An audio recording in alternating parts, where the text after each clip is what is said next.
Charlotte's Web, Chapter 6, Summer Days. The early summer days on a farm are the happiest and fairest days of the year. Lilacs bloom and make the air sweet, and then fade. Apple blossoms come with the lilacs, and the bees visit around among the apple trees. The days grow warm and soft. School ends, and children have time to play and to fish for trouts in the brook. Avery often brought a trout home in his pocket, warm and stiff, and ready to be fried for supper.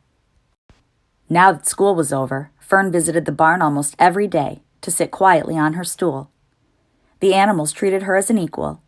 The sheep lay calmly at her feet. Around the 1st of July, the workhorses were hitched to the mowing machine, and Mr. Zuckerman climbed into the seat and drove into the field.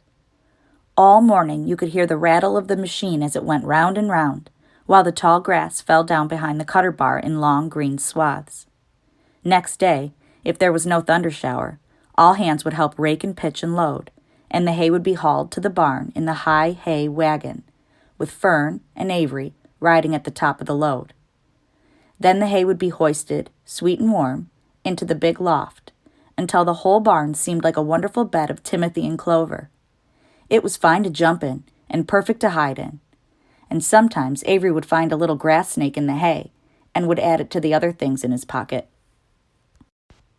Early summer days are a jubilee time for birds. In the fields, around the house, in the barn, in the woods, in the swamp, everywhere love and songs and nests and eggs. From the edge of the woods, the white-throated sparrow, which must come all the way from Boston, calls, "Oh, Peabody, Peabody, Peabody." On an apple bough, the phoebe teeters and wags its tail and says, "Phoebe, Phoebe."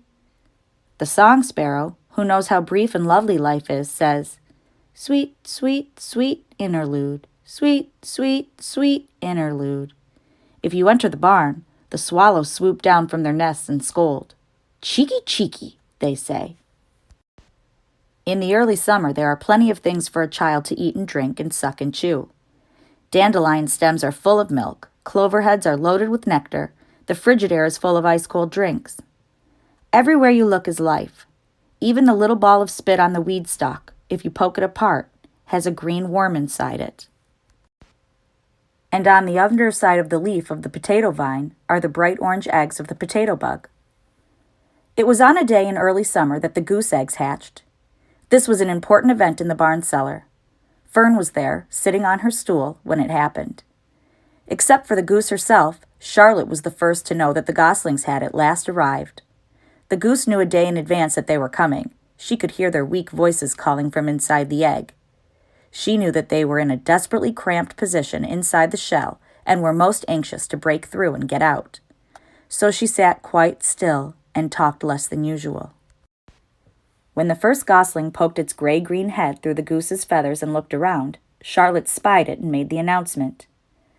"I am sure," she said, "that every one of us here will be gratified to learn that after 4 weeks of unremitting effort and patience on the part of our friend the goose, she now has something to show for it. The goslings have arrived. May I offer my sincere congratulations." "Thank you, thank you, thank you," said the goose, nodding and bowing shamelessly. "Thank you," said the gander. "Congratulations," shouted Wilbur. "How many goslings are there? I can only see one." "There are 7, said the goose. "Fine," said Charlotte. 7 is a lucky number." "Luck had nothing to do with this," said the goose. "It was good management and hard work."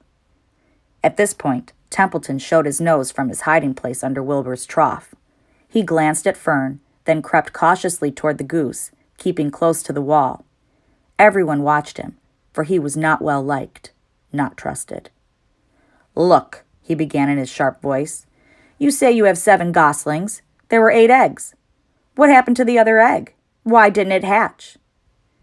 "It's a dud, I guess," said the goose. "What are you going to do with it?" continued Templeton, his little round, beady eyes fixed on the goose. "You can have it," replied the goose. "Roll it away and add it to that nasty collection of yours." Templeton had a habit of picking up unusual objects around the farm and storing them in his home. He saved everything.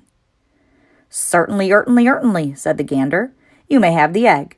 But I'll tell you one thing, Templeton. If I ever catch you oking your ugly nose around our goslings, I'll give you the worst pounding a rat ever took."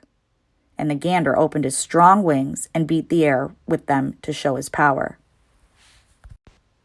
He was strong and brave, but the truth is, the goose and the gander were worried about Templeton.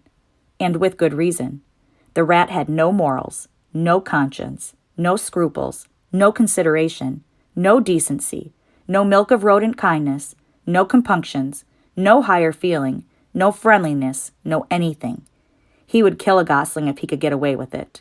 The goose knew that. Everybody knew it. With her broad bill, the goose pushed the unhatched egg out of the nest, and the entire company watched in disgust while the rat rolled it away. Even Wilbur, who could eat almost anything, was appalled. "Imagine wanting a junky old rotten egg," he muttered. "A rat is a rat," said Charlotte. She laughed a tinkling little laugh. "But, my friends, if that ancient egg ever breaks, this barn will be untenable." "What's that mean?" asked Wilbur. "It means nobody will be able to live here on account of the smell. A rotten egg is a regular stink bomb." "I won't break it," snarled Templeton. "I know what I'm doing. I handle stuff like this all the time."